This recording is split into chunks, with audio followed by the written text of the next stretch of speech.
I've been using Cursor heavily in the past year, and I just realized that I've been doing one thing completely wrong the whole time. And if you are using Cursor or any AI coding tool for that matter yourself, you're probably making the same mistake without even realizing it. So in this video, I'm going to show you what that mistake is, why it's actually making you less productive rather than more productive, and a simple shift that makes AI work way better for you.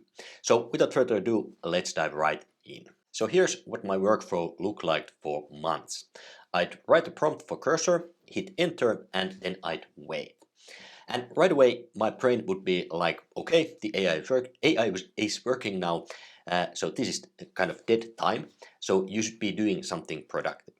So what I did was I opened X for just a second, or I'd check Slack for messages or replied to an email.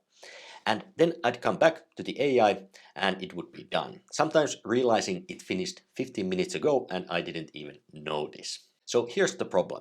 I thought I was being efficient by multitasking during the downtime, but what actually happened was that I'd lost context on what I even asked for, and I'd need to reread everything to understand what the AI had generated. And all that time that AI supposedly saved me was completely offset by the context switching. So I started experimenting with staying engaged during those waiting moments, just keeping my focus on the editor, watching what the AI does while it generates the code. And I started noticing things I was completely missing before. Because when I stayed engaged, I could see which prompts led to better code architecture, and I could spot issues way earlier because I actually watched how the AI got there. So I started building intuition for when to interrupt and when to redirect the AI, and I understood the generated code immediately without needing to reread anything. This way, my next prompts also became much more effective because I understood what worked and what didn't. And these improvements, they weren't just like one-time things, but they kept compounding over time. And here's an interesting thing I started to notice.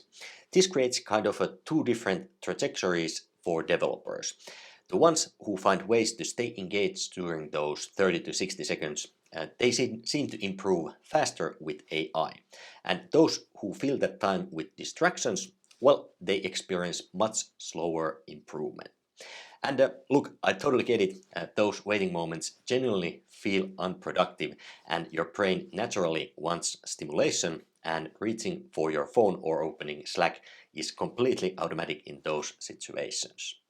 But while I felt more productive answering Slack messages or emails while AI worked, it was actually making me less productive. So after realizing this, I now focus on few things in order to get the most out of AI. So first of all, before I start prompting, I close the distractions. So Slack, X, email, and I also put my phone into do not disturb mode. Then when I hit enter and the AI starts working, I keep my focus on the editor. And since most tools show the AI's thinking process in real time, you can see each step it takes, when it makes architectural decisions and when it encounters edge cases. And that visibility makes it way easier to stay engaged. And that way I also better understand the choices it makes, which makes implementing the next thing much smoother. And while the AI works, I actively also ask myself, is this something that I would do myself, or is this approach making sense to me? And that questioning keeps me engaged with what's actually happening, and it helps me catch issues early before they become bigger problems later. So as you can see, these are actually just small adjustments, but they have made a real difference in how effectively I can work with AI now.